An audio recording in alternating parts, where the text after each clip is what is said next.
Right, so this is part 2 Cumbargham Colliery. You can see the amount of water that's around here. Why they would have chosen this spot to build a water balance colliery or a water balance shaft.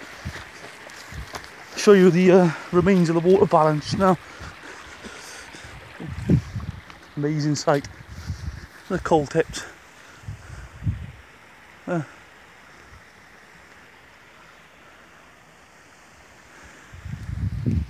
Look at this.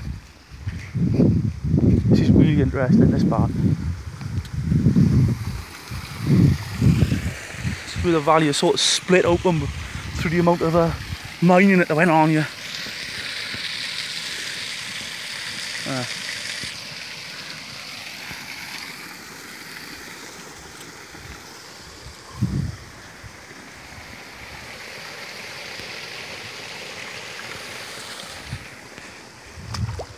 Fucking hell, that's quite deep. Right, so this is all that's left. They tried to preserve this colliery. They wanted it as an industrial heritage site, but the people that tried to restore it really didn't know what they were doing. And this is the bucket here now. This is what would have wound would have went down full of water. The weight of the water going down there would have pulled a tub of coal up. And the men as well. And obviously not at the same time as the coal was being raised, of course. Oh, this is going way back. This is like 18, this is probably 1817. Start of the 1800s. You know, before the time where steam engines were actually developed in mining. This is what they had to use. Water balance.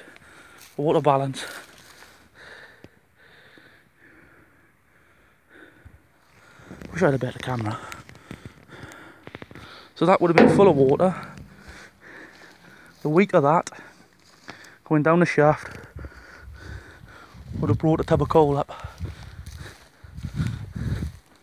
Every force has an opposite and equal reaction.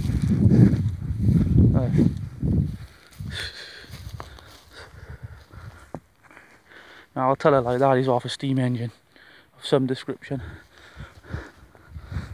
That is off something steam.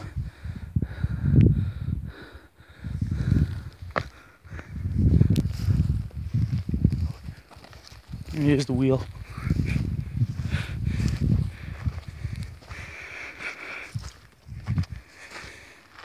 Amazing. Why that's over there off steam winder, I don't know. They must have used it later on. Yeah, definitely. Gusset. I can't even lift that, it's that heavy. It's absolutely amazing sight, this. Look at this. Another piece here. Here's the shaft.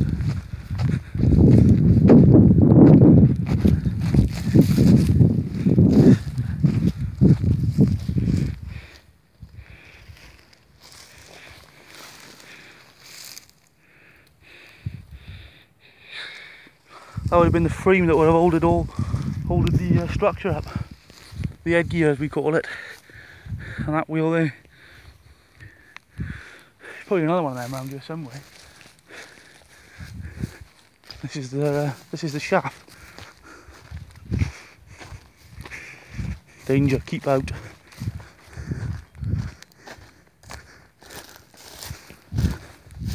Probably never been filled in, this. Amazingly it doesn't. And look at that.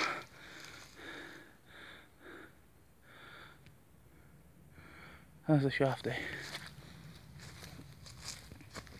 A piece of coal right next to it.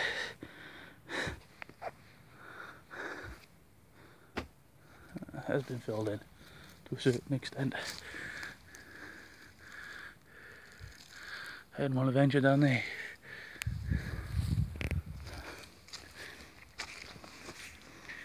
I'm going to show in another video one of these in actually all put together, a preserved one.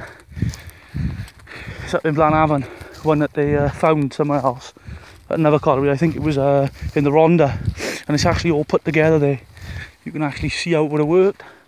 So I'm just showing you here. Really, it's very difficult for me to explain how it would have worked. I'm just showing the bits and pieces that are left over.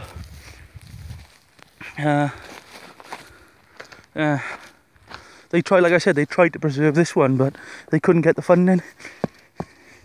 Couldn't get the funding to preserve it. So it was all saved because it was very nearly about to fall down the shaft. That shaft I just showed you, all the wood had rotten away. This wheel here was like lopsided on the side of it, falling down, and the bucket was very, very nearly going down the shaft. There was only like 2 threads holding it on. Literally, this year is what rescued it from falling down the bloody shaft. It was, yeah, like I said, there's the threads that was holding it. It's bloody heavy. And there's the chimney in the distance. That would have drawed clean air through the old workings.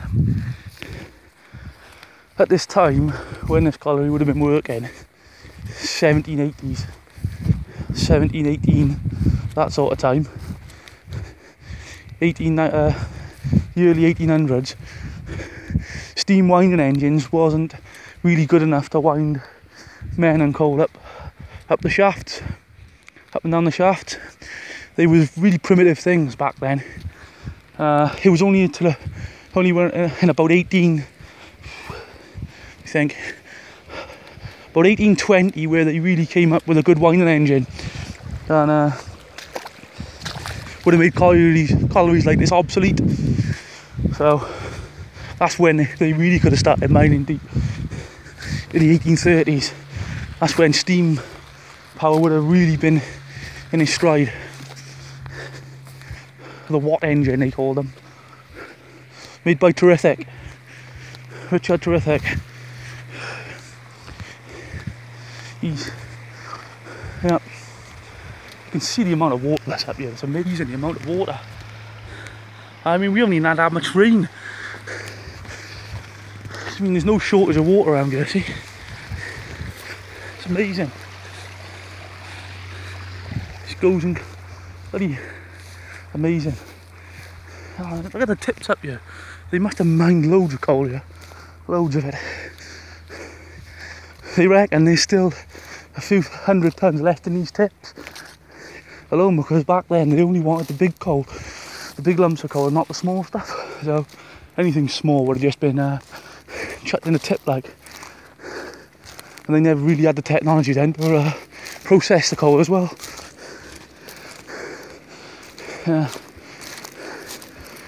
Yeah.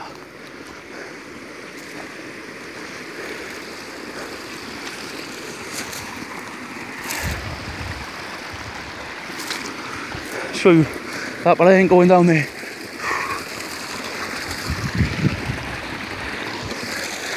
You can actually see some of the old workings there.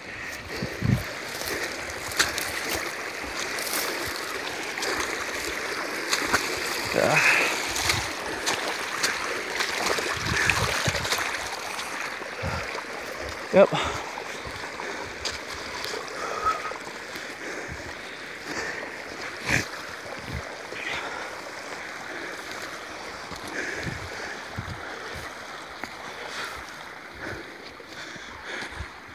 Bloody hell, 9 minutes.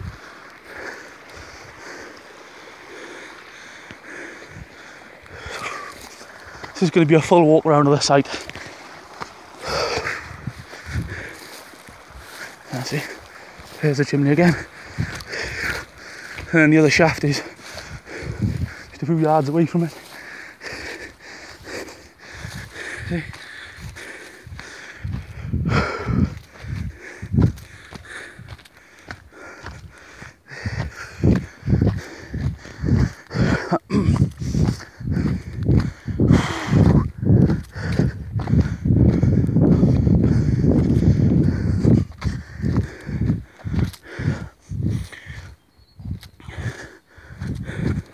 This is the other shaft.